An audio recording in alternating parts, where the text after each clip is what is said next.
गांधी जी ने कहा था करो या मरो, तो गांधी जी किसको मारने के लिए कह रहे थे? जब सुभाष चंद्र बोस ने कहा था तुम मुझे खून दो मैं तुम्हें आजादी दूंगा, तो क्या वो किसी की गर्दन काटकर खून ले रहे थे?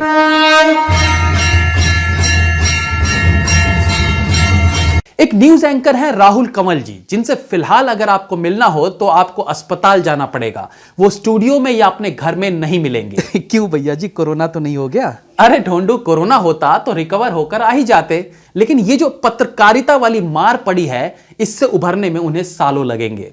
खुद को पत्रकारिता के अमिताभ बच्चन समझने वाले रवीश कुमार कोरोना का इतना भय मान बैठे हैं कि 1.5-2 साल से वो अपने कमरे से बाहर नहीं निकले हैं। घर से ही अपना प्राइम टाइम शो करके अपने एजेंडे को आगे बढ़ा रहे हैं। अपने जहर भरे शब्दावली से वो कमरे में बैठे बैठे ही फुंकार मारते दिख रहे हैं। ताजा मामला देखें तो इस बार ये फुंकार बैठे हैं नेवले पर, और आप तो जानते ही हैं कि नेवला जो है वो सांप को किस प्रकार पटक पटक कर मारता है, और इस बार सांप भी एक नहीं दो थे। दूसरे तो हॉस्पिटल में ना है। अरे ढोंडू तो समझ गया। जी हाँ, राहुल कंवल की बात हो रही है। तो रवीश कुमार जी ने प्राइम टाइम में सुदर्शन न्यूज के प्रधान संपादक सुरेश चौहान के जी को लेकर प्राइम टाइम में शो किया और बताया कि इन जैसे नफरती लोगों से बचकर रहने की जरूरत है, क्योंकि ये मरने मारने की बातें करते हैं। उन्होंने अपने शो में बताया कि किस प्रकार से भारत को हिंदू राष्ट्र बनाने के लिए सुरेश चौहान के खुद भी और सबको शपथ दिलवाते हैं।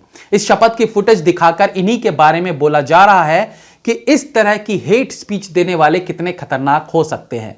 रवीश कुमार ने बताया कि इस शपथ समारोह में एक विशेष धर्म को मानने की बात की गई, लेकिन सच तो यह है कि इस भाषण में किसी भी धर्म जाति का नाम लिया ही नहीं गया। लेकिन फिर भी रवीश जी आपको न्यूज को अपने तरीके से बताते हैं, तो उसमें 2-4 बातें, 2-4 मिर्च मसाले खुद से डाल देते हैं ताकि उनके व्यूअर्स को इसमें चटकारा लगाने का मौका मिल सके। आप भी सोच रहे होंगे वीडियो की शुरुआत तो राहुल कंवल से हुई थी, ये रवीश कुमार पर कैसे आ गए? तो भाई वहां भी आएंगे, और यह बताना जरूरी इसलिए है कि अगर आप फिल्म इंटरवल के बाद देखना शुरू करेंगे तो आपको कुछ समझ आएगा ही नहीं। तो इसके बाद रवीश कुमार कहते हैं कि इस तरह के हिंदू राष्ट्र के नारे लगाने वाले मोदी जी के नारे भी लगाते हैं। तो रवीश जी ने इस पूरे मामले को बीजेपी और मोदी से जोड़कर दिखाना शुरू कर दिया। उनका इशारा इसी तरफ था कि यह सब मोदी जी के शह पर किया जा रहा है। अपनी बात को और मजबूत करने के लिए उन्होंने सुरेश चौहान के जी का एक ट्वीट भी दिखाया, जिसमें वो मोदी जी को जन्मदिन की बधाइयां देते हैं और लास्ट में लिखते हैं कि ईश्वर आपको हिंदू राष्ट्र घोषित करने का अवसर दे, यह प्रार्थना है। इस लाइन को लेकर रवीश कुमार उन्हें बीजेपी का आदमी बताते हैं और उनकी मोदी जी के साथ तस्वीर को लेकर भी टिप्पणी करते हैं। हालांकि सुरेश चौहान के कि मोदी जी और अमित शाह के साथ इस फ्रेंडली तस्वीर से उनकी छाती पर सांप लौटना तो वैसे भी बनता है। अब भैया जी, मोदी सबके मुंह थोड़े लगते हैं, इसमें गुस्सा वाली क्या बात है? वही तो भैया इस तरीके से एनडीटीवी अपने प्राइम शो में एक दूसरे न्यूज चैनल के प्रधान संपादक को लेकर यह शो करते हैं, जो रेयर देखने को मिलता है। बट ये रवीश जी है, कुछ भी कर सकते हैं।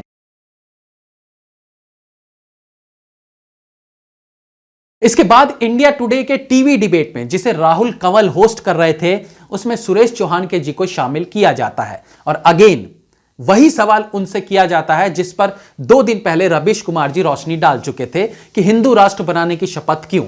बस इसी के बाद सुरेश चौहान के जी के शब्दों से, उनकी कही गई बातों से राहुल कंवल को जो धोबी पछाड़ लगी है, उसी के कारण मैंने शुरू में कहा था वो न घर पे मिलेंगे न स्टूडियो में। सुरेश चौहान के जी ने कहा कि इस शपथ को लेने वाले वो पहले व्यक्ति नहीं है, अपितु 26 अप्रैल 1645 को रेश्वार महादेव मंदिर पर खुद छत्रपति शिवाजी ने 15 वर्ष की आयु में यह शपथ ली थी। इसके बाद 1925 में डॉक्टर हेडगेवर जी ने नागपुर में यह शपथ ली थी।